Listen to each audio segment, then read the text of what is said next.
నమస్తే, నేను జీవి సత్యనారాయణ. ఈ ఎపిసోడ్లో ఎల్ఐసి వాళ్ళు ఒక స్కీమ్ని అనౌన్స్ చేయడం జరిగింది. దాని పేరు బీమా సఖి. ఈ బీమా సఖి ఏదైతే ఉందో ఎల్ఐసి వాళ్ళు ఇంట్రడ్యూస్ చేయడం జరిగింది.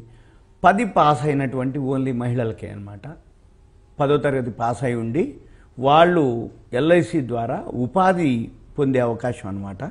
ఈ బీమా సఖి యోజన ఏదైతే ఉందో డిసెంబర్ 9వ తారీఖు మోడీ గారు ప్రారంభోత్సవం చేయడం జరిగింది. ఈ ఎల్ఐసి ఏదైతే మన షేర్ మార్కెట్కి ఏంటిదో మళ్ళీ చెప్తాను నేను. బీమా సఖి ఏదైతే ఉందో ఈ ఎల్ఐసి అనమాట. అంటే ఇన్సూరెన్స్లు ఇప్పుడు మళ్ళీ జనరల్ ఇన్సూరెన్స్ కూడా రావడం జరుగుతుంది ఎల్ఐసి. ఈ బీమా సేవా సంస్థలు ఏదైతే ఉందో లైఫ్ ఇన్సూరెన్స్ గవర్నమెంట్ ఆర్గనైజేషన్ కాబట్టి కొత్త పథకాన్ని ప్రవేశించడం జరిగింది. ఇది డిసెంబర్ 9న హర్యానాలోని పానీపట్లో ప్రధాని నరేంద్ర మోదీ గారు ఎల్ఐసి బీమా సఖి యోజన పథకాన్ని ప్రారంభించడం జరిగింది. ఈ సందర్భంగా మహిళలకు నియామక పత్రాలు కూడా అందజేయడం జరిగింది. ఈ మహిళలకి ఉపాధి కల్పించడం, ఉద్యోగావకాశాలు కల్పించడం, స్థిరమైన ఆదాయ ప్రోత్సాహకాలు అందించడం, ఆర్థిక అక్షరాస్యత పెంపొందించి బీమాపై అవగాహన కల్పించడం ఈ పథకం యొక్క ప్రాథమిక లక్ష్యమని తెలపడం జరిగింది. అయితే అర్హులు ఎవరు? కనీసం 10వ తరగతి పాస్ అయి ఉండాలి. వాళ్ళ వయస్సు వచ్చి 18 నుంచి 70 సంవత్సరాల మధ్యలో ఉన్నటువంటి మహిళల వరకే, మహిళలు మాత్రమే. ఇక తర్వాత వీళ్ళకి శిక్షణ, ఈ బీమా సఖీలుగా ఎవరైతే పిలువబడతారో మహిళలు, వాళ్ళకి ఈ బీమా రంగంలో శిక్షణ ఇస్తారు. ఎల్ఐసి ఏజెంట్లుగా వాళ్ళని నియమించుకోవటం జరుగుతుంది. దాని తర్వాత ఈ ఆర్థిక అక్షరాస్యతను పెంపొందించడం, ఉపాధి అవకాశాలు కల్పించడం ఈ పథకం యొక్క ముఖ్యోద్దేశం, లక్ష్యం కూడా. అయితే ఈ కార్యక్రమం భాగంగా భారతదేశంలో 1,00,000 మంది మహిళలకు వీళ్ళు శిక్షణ ఇస్తారు. ఎవరు? ఎల్ఐసి వాళ్ళు. దీంతో పాటు ఎవరైతే ఎల్ఐసిలో ఈ పథకంలో ఎంపికైతారో అభ్యర్థులు, వీళ్ళకి నెలవారీ స్టైఫండ్ ఇస్తారు.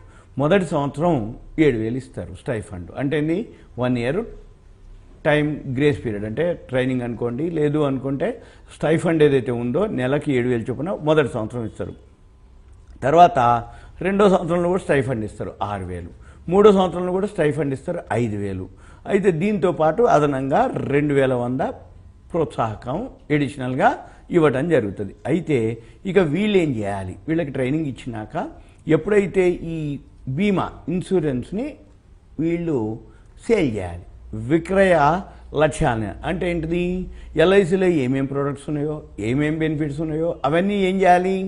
వాళ్ళు మహిళలు వాళ్ళ దగ్గర ఉన్నటువంటి ఫ్రెండ్స్, రిలేటివ్, మార్కెట్లో వెళ్ళి సర్కిల్, అంటే ఎవరైతే క్లయింట్ బేస్ ఉంటుందో వాళ్ళందరి దగ్గరికి వెళ్ళి వీళ్ళు దాని గురించి ఎక్స్ప్లెయిన్ చేసి ఎల్ఐసికి ప్రీమియం కట్టించాలి. కట్టిస్తే అప్పుడు వీళ్ళకి కమిషన్ ఇస్తారు. వీళ్ళకి మొదటి సంవత్సరం ఈ ఏదైతే లక్ష్యాలు సాధిస్తారో వీళ్ళకి ఆ ఆధారిత అవార్డులు ఇస్తారు, రివార్డులు ఇస్తారు. మొదటి సంవత్సరం కమిషన్ 48,000 వరకు ఉంటుందన్నమాట ఎవరైతే విక్రయం చేస్తారో. అయితే మనం ఏంటిదిగా ఎవరైతే ఇప్పుడు ఎల్ఐసి అగ్రెసివ్గా చేస్తుంది కాబట్టి ఎల్ఐసి షేరు తగ్గితే కొనుక్కోమని నా సలహా. ఈ ఎల్ఐసి షేరు ఇంకొకటి ఏంటిది అంటే ఇలా కొత్త అన్నీ చేస్తారు. ఇంకొకటి ఎల్ఐసిలో బెనిఫిట్ ఏంటిదంటే ఓన్లీ లైఫ్ ఇన్సూరెన్స్ ఒకటే ఉండేది ఎల్ఐసిలో. ఇప్పుడు జనరల్ ఇన్సూరెన్స్లకు కూడా పోయినరు. అంటే వేరే ఏవైతే వెహికల్ ఇన్సూరెన్స్లు, పర్సనల్ యాక్సిడెంటల్ ఇన్సూరెన్స్లు ఏవైతే ఉన్నాయో అది ఎల్ఐసి కూడా చేస్తుంది. ఇప్పుడు ఈ మహిళలు ఏదైతే ఉన్నారో వీళ్ళకి 1,00,000 మంది మహిళలకు శిక్షణ ఇస్తే మళ్ళీ ఈ 1,00,000 మంది తర్వాత క్యుములేటివ్ అవుతారు, అంటే పెరుగుతూ పోతారు. ఇక తర్వాత మార్కెట్ ఎప్పుడైతే పెరిగింది అని అంటే మ్యూచువల్ ఫండ్స్, ఎస్ఐపీలు పెరిగినాయి అని చెప్తారు. కాదు, దాంతోపాటు అసలు ఈ మ్యూచువల్ ఫండ్లు, ఎస్ఐపీలు పెట్టుబడి పెట్టేది ఏదైతే ఉందో ఎల్ఐసి అంతకంటే ఎక్కువ పెట్టుబడి పెడుతుంది కంపెనీల్లో. ఎందుకు పెట్టుబడి పెడుతుంది? ఎల్ఐసి దగ్గర ప్రీమియం పైసలు చాలా ఉంటాయి. ఈ ప్రీమియం పైసలు అన్నీ కూడా ఉట్టిగానే ఉంచరు. మరి ఎల్ఐసి పాలసీ హోల్డర్లకు అంటే వాళ్ళకి బోనస్ ఇవ్వాలి. ఎల్ఐసి లాస్ లేకుండా ఉండాలి. ఎల్ఐసి లాస్ ఉండి బోనస్ ఇవ్వలేదు కాబట్టి బోనస్ ఇవ్వాలి అంటే ఎల్ఐసి ఏం చేస్తుంది? మంచి కంపెనీల్లోనే పెట్టుబడి పెడుతుంది.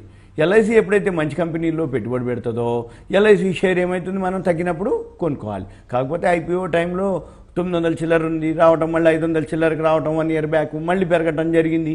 ఇవన్నీ ఓకే. కానీ మళ్ళీ ఇప్పుడు ఎల్ఐసి ఏదైతే ఉందో బాగా పెట్టుబడి ఎప్పుడైతే మార్కెట్ డౌన్ అయినప్పుడు ఎల్ఐసి షేర్ కూడా డౌన్ అవుతుంది. ఎందుకంటే ఎల్ఐసి ఏదైతే కంపెనీలో పెట్టుబడి పెట్టిందో ఆ షేర్లు ధరలు తగ్గినప్పుడు ఎల్ఐసి కూడా ఆటోమేటిక్గా తగ్గుద్ది. కానీ మ్యూచువల్ ఫండ్స్, ఈటీఎఫ్లు, ఎస్ఐపిల బదులు సింపుల్గా ఎల్ఐసి షేర్ తగ్గినప్పుడు కొనుక్కుంటే పెరిగినప్పుడు ఏమవుతుంది, ఎల్ఐసి షేర్ డైరెక్ట్గా మీకు చూపిస్తుంది. ఇప్పుడు మ్యూచువల్ ఫండ్స్కి, ఎస్ఐపిలకి, ఈటీఎఫ్లకి ఏంటి తేడా అంటే ఓవరాల్గా వాళ్ళు ఎందులోనో పెట్టుబడి పెట్టుంటారు.